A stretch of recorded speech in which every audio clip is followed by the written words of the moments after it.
John Ensley joins me here today, and you can find what he is up to by going to jumponwithjohn.com. That's a great domain name, John. Jumponwithjohn.com. And he is a chartered financial consultant. Correct. And as well as we might touch a bit on infinite banking concept again, or bank on yourself professionals. But John, really appreciate your time today as we dive a little bit into some of this. Thanks, Jack. It's great to be here. Thanks for having me.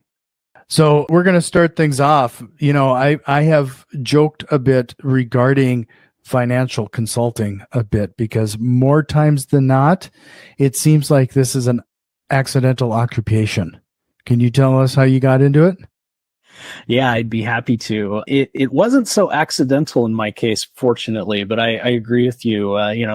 Real estate agents, financial advisors, there's a couple of professions out there that people tend to stumble into.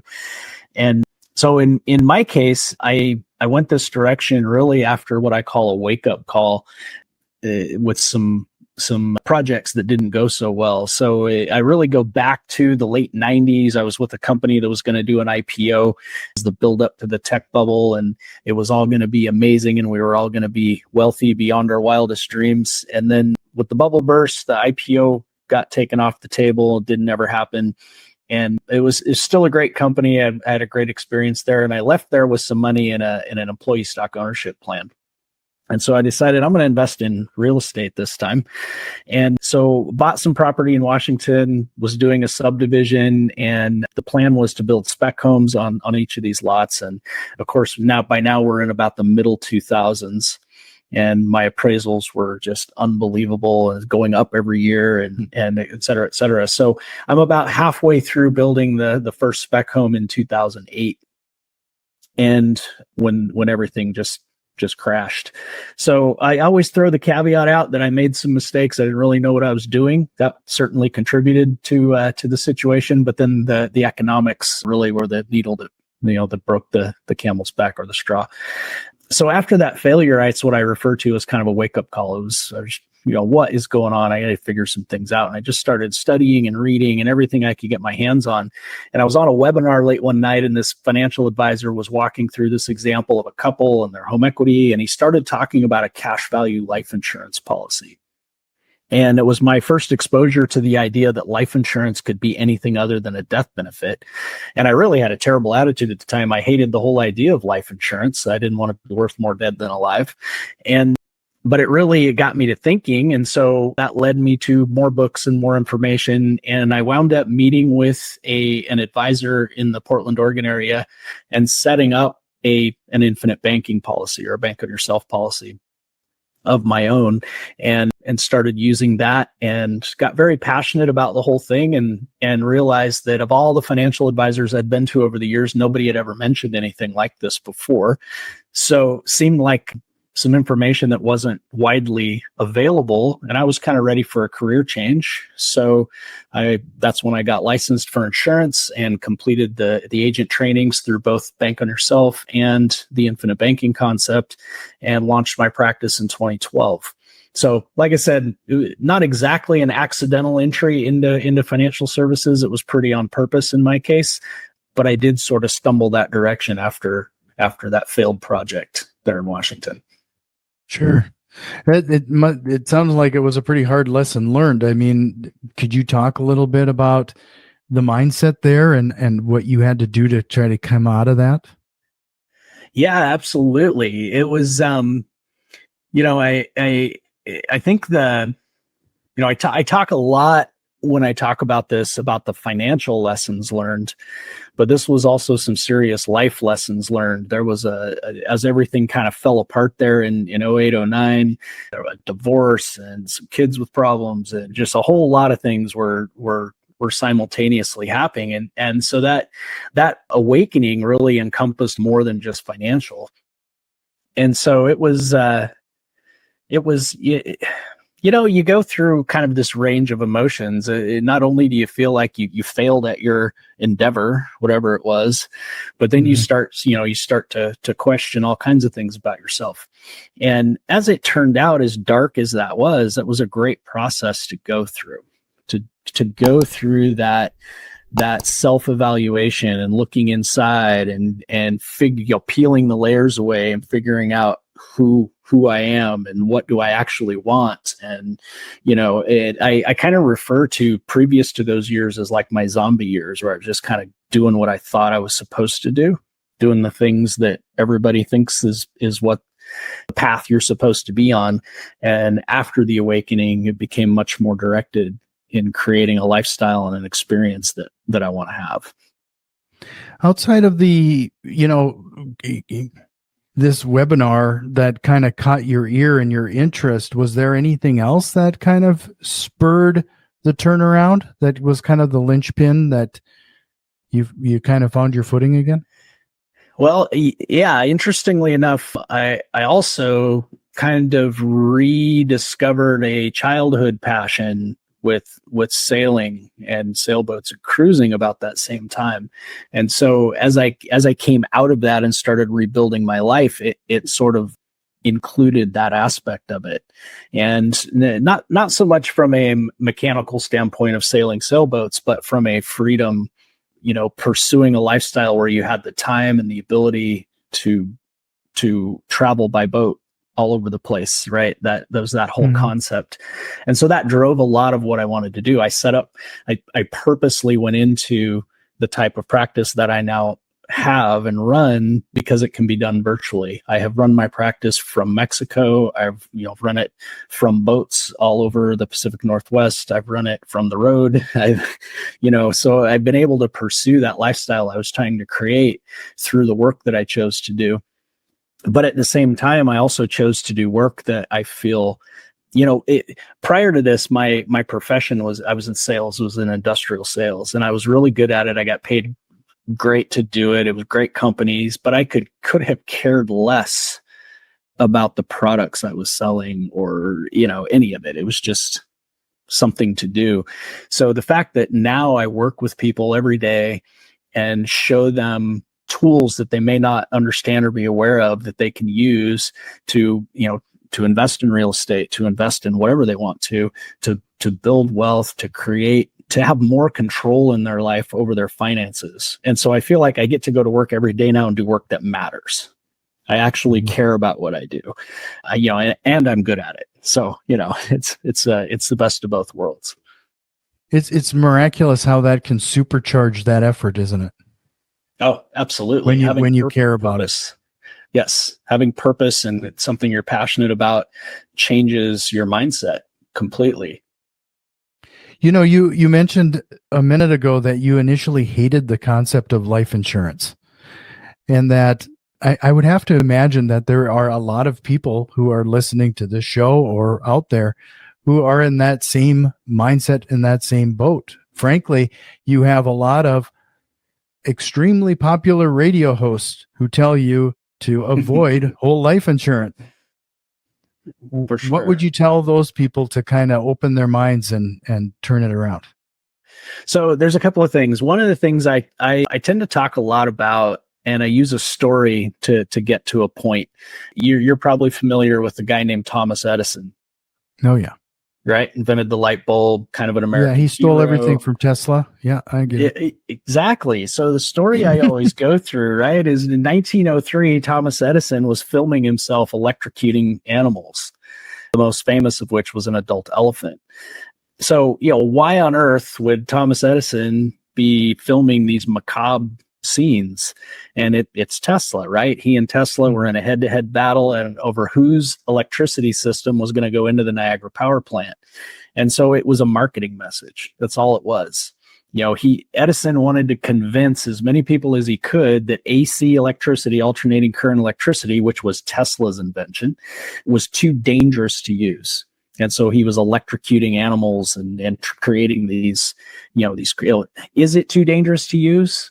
Well, Tesla won the battle. The AC system went into the power station, and the whole world pretty much operates on it today. So probably not too dangerous to use, but it was a marketing message. And so I always use that story because in financial services, there are so many marketing messages, right? I mean, we're just bombarded with them. We have one guy out there who's, I hate annuities, right? Anything about annuities. And another one is, bashing whole life insurance, or bashing this, or this is good, or this is bad. And so I always encourage people to tune out the marketers, including me. Right? Tune out my marketing messages. Pamela Yellen, the Bank on Yourself book author, right? Tune out all the marketing messages and look at something for what it is and what it does as it applies to you. So what I'm really saying is use your critical thinking skills, which are unfortunately a rarer and rarer commodity nowadays. Use your critical thinking skills and analyze something for what it is. If you've got a tool here that you can put money into, and that it will build up value or cash that you can use at favorable terms to you to do things with, do you care what it's called? Do you care that it's called life insurance? Does that matter as long as it functions and it does things that are a benefit to you? And so I think we just get too caught up in the marketing messages and what something's called versus, hey, does this work for me the way they're explaining it? And if it does, why wouldn't you use it? Right. So you mentioned that you have a specialty not only in infinite banking, but the banking on yourself concept. You're kind of in a unique situation there. Could you kind of break it down if there are any differences between the two? So there's some differences in how some advisors approach it, but I have lots of colleagues who are Bank on Yourself professionals who are also infinite banking concept practitioners, and vice versa. So it crosses the thing, and interesting history, right? So a guy named R. Nelson Nash wrote a book called Becoming Your Own Banker back in the late 80s. And Nelson sadly passed away here a few years ago.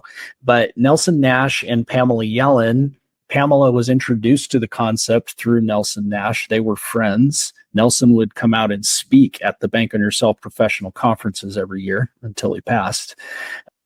So there is a very close crossover between those two organizations. I mean, they're both essentially the marketing, right? Whole life insurance been around almost 200 years. So there's nothing new there, but the marketers come up with names and different things to call it because it's a lot easier to talk about the Bank on Yourself concept than it is to try to go into whole life insurance structured the right way so that you can, you know what I mean? So you got a name for it. It just makes it easier to talk about. So there are some differences now in how an advisor in each of those camps might approach policy design or specific functions or use cases, but essentially it's the same concept of using properly designed whole life insurance contracts as a platform for wealth building and investing. Just to remind everybody, head over to jumponwithjohn.com to learn a little bit more about what John can help you with. Again, I believe this is a complimentary first visit, right, John? Yeah, I do a free strategy session. I firmly believe that, this concept can work for just about anyone, but it's not for everyone. And the way to figure that out is to have a conversation with someone like myself who knows what they're doing, understands the concept top to bottom, and can help you come to a decision about whether it's a good fit for you or not. You want to look out for somebody trying to shove the concept down your throat or sell it as the solution to every problem in the world, because it's not. You just want to have somebody that's an educator that can help you understand the concept and arrive at a good educated decision. Sure. And then if you found some value in what we're talking about so far, could you do us a quick favor and share it with one of your investor friends? And so, John, you just mentioned that this is not for everyone. Can you dive into that a little bit? Who is this not for? Absolutely. That's a great question. So who's it not for? Well, I think there's actually quite a few categories where it's not for, right? In order to build equity up in these policies, you have to have some cash flow. You have to have some cash flow or some existing assets or cash that you can use to fund these policies. So if you are at a point in your life where you're barely rubbing two pennies together, you're probably not quite in the right position to get started. The other thing is that if you go online, so much of the information out there pitches this idea as the solution to everything. And it's not always the solution to everything. So give you an example. Somebody referred a gal to me not long ago, young gal, and she needed a car and she had inherited $15,000. And somebody said, "Oh, you got to do infinite banking and set up a policy and then borrow the money from the policy and go buy your car." And so in talking to her for a few minutes, it became obvious that if she took her $15,000 and set up a policy and then borrowed the money to go buy the car she desperately needed, she did not have the cash flow to either pay that loan back or continue to fund the policy. Mm-hmm. So it actually was a terrible solution in that situation. And I told her so, right? Take your money and go buy the car you need. Now, you should be saving, right? So we can get something small going that'll get you started so you can start building it up that you can afford, or whatever the case may be. But that was not a solution to her problem. And I think so often it's billed as the only way to do something, and that's not the case. So the other folks that probably don't find this concept appealing are people that don't want to take control or personal control of their finances. So they like handing their money off to XYZ advisors and just letting them do everything.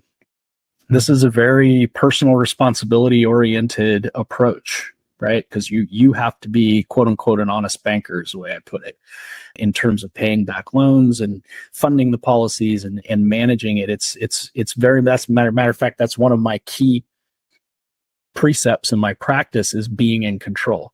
You want to be in control of your money. But some people don't like that, right? They don't like that level of responsibility. So that's probably not a good fit as well. So you mentioned, that this finding the right consultant or somebody to help you with this can be a little bit fraught with peril, to say the least. What type of questions should somebody be asking their consultant to just make sure that they know what they're talking about and that it's a good fit? Yeah, I would ask an advisor, exactly how the policy is going to be designed, and make sure that lines up with the information you've probably read in books or whatever the case may be, right? You probably aren't landing at an advisor's office or on the other end of the line if you haven't at least had some exposure to the concept through a book or a podcast or something. But there's a specific way these policies have to be designed.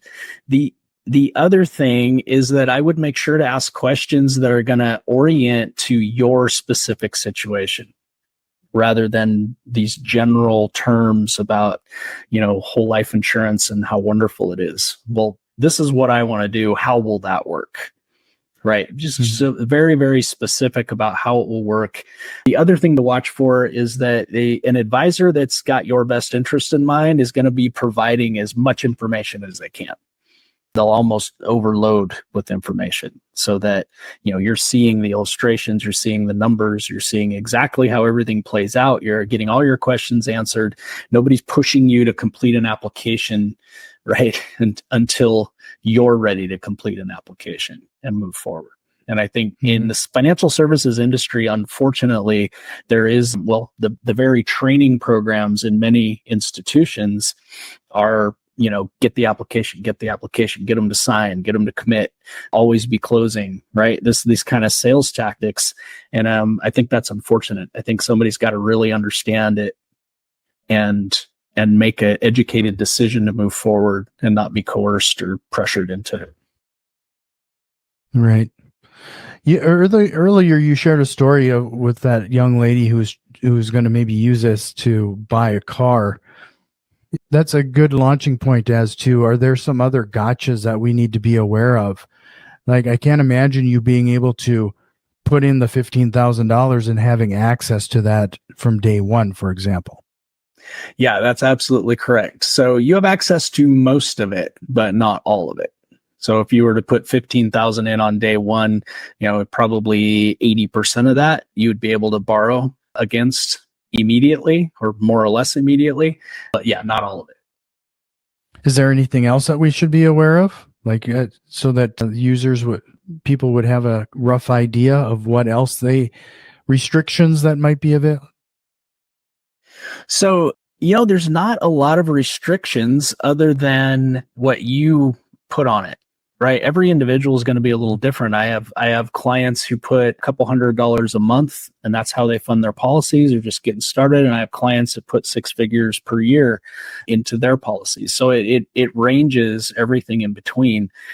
So I think the main thing, again, with this personal responsibility, is that, okay, we're going to set a certain amount of money aside. We're going to put it in this policy. This cash value is going to grow, and then I can borrow against it. And that's where you don't want to just borrow against it for any old thing. You want to have a plan. And, I really stress that policy loans are ideal for investment situations. They're ideal when you're going to create a return or create a cash flow from something you're going to use that policy loan for. Then it's an amazing method of financing.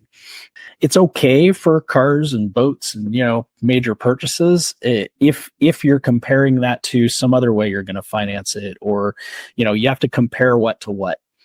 So, those are the things. Just approach it as carefully as you would if you were borrowing money from anywhere else. Mm-hmm. I would imagine it's easier to handle if you're investing in something that's producing income that can then pay the loan back. That's an ideal situation for sure. Right. Could you give us an example of somebody you helped through this process that eventually got into a new property? Yeah, absolutely. I've got a couple of examples. I've got a client I'm working with now who is doing new construction, and this person funded their policy with some significant lump sums in the first 2 years they had the policy open, and they're now drawing against those policies in the form of policy loans. I think he's on his third home now that he's been using the policy loans to finance the new construction, and that's going quite well.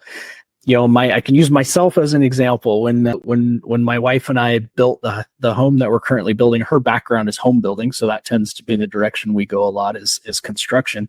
But when we built it, we designed the ability to put an ADU, a 2-bedroom apartment, on the property. We pulled about $70,000 out of our policies to put that extra building in, right? It was pretty low cost to do it because it was already above a garage that was in the original plan. But if you just look at that example, we pulled about $70,000 in policy loans to build that 2-bedroom apartment. We now rent that 2-bedroom apartment as a medium term rental for anywhere from $2,200 to $2,400 a month. So, we're generating close to $30,000 a year from that 2-bedroom apartment based on a $70,000 policy loan. That's a pretty good cash flow on that investment, right? So within, just a couple of years, really, we're going to pay that loan back just from the cash flow from the property. So very good. Yeah, it's a great way to use the policy. Right. No, this is a really interesting concept and conversation, John, and I'm going to make you change subjects just a little bit, just because of the financial advisor aspect of your position. I'd like your opinion as to how you currently see the current economy and how things are looking in the future. And I know you're not going to predict things, but yeah, exactly. And it's pretty unpredictable right now. We're so many factors coming into play. We've got, after the 2008 meltdown and the bailouts and all the things that went on there and all the quote unquote money printing, you couldn't even fathom how much further they could go, right? And then with COVID and all of that situation, I mean, there's a great book called Economics in One Lesson by Henry Hazlitt, and he talks in there about the idea of really what it comes down to is unintended consequences.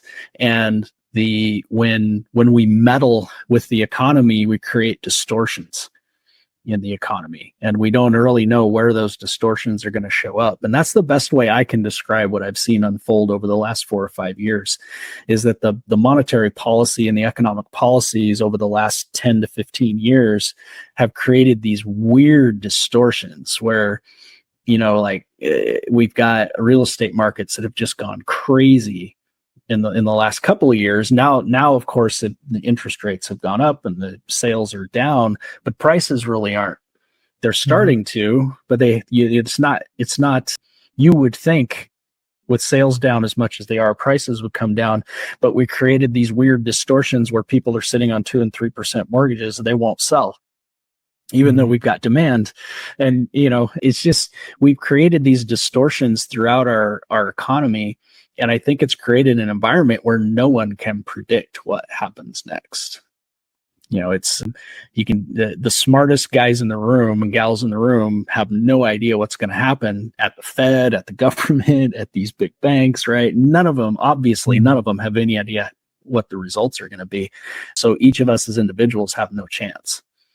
So my message really to all my clients when I talk with them about economics and what's going on in the world and wars and all of these things is that don't try to predict or time or any of this kind of stuff. Use strategies that will prepare you no matter what happens.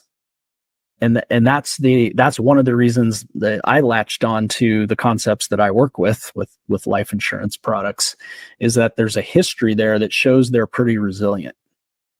World wars, right? All of these kind of things. There's a history of resilience. Is it 100% safe? It's not. Nothing's 100% safe, but it's probably a really good shot that if I'm holding my assets in this place, it's got a pretty good chance of surviving, right?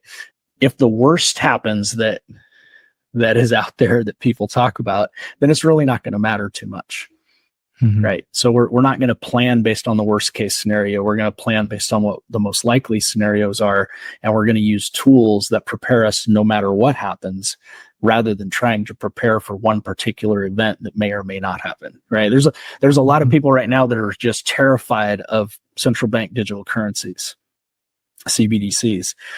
There was a bunch of marketing out over the summer that some date in July was like the drop dead date. It's all, the world is coming to an end on July 15th or whatever it was.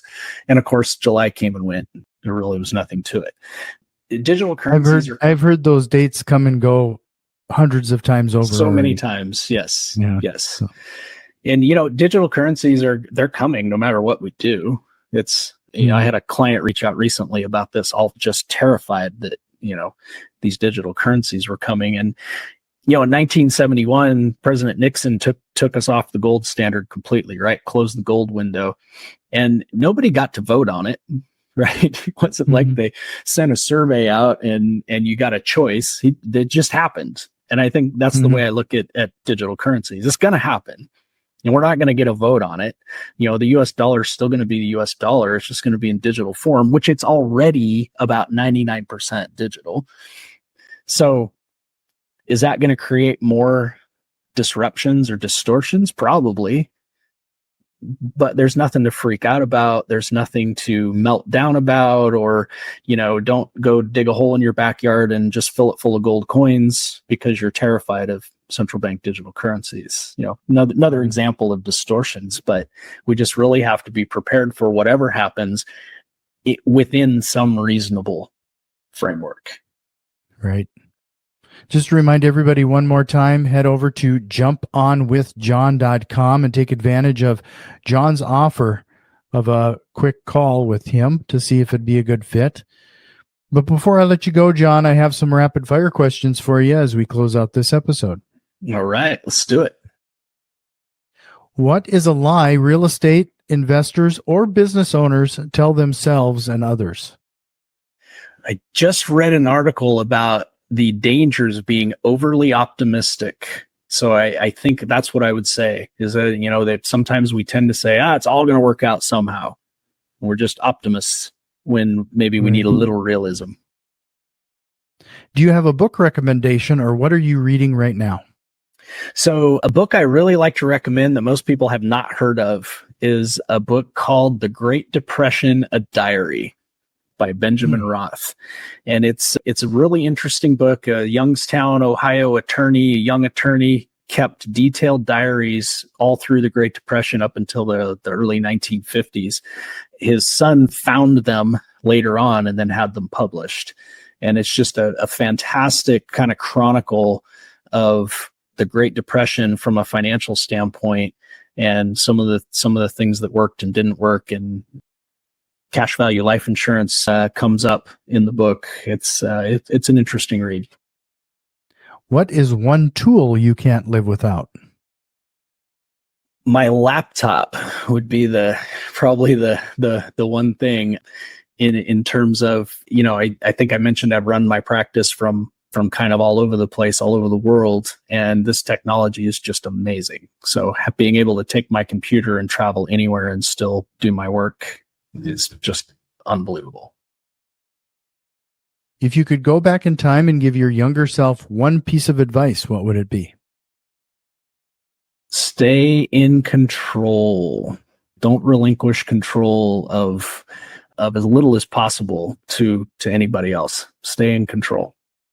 What single strategy, process, or tool have you implemented that has a direct time-saving impact on your business, and how?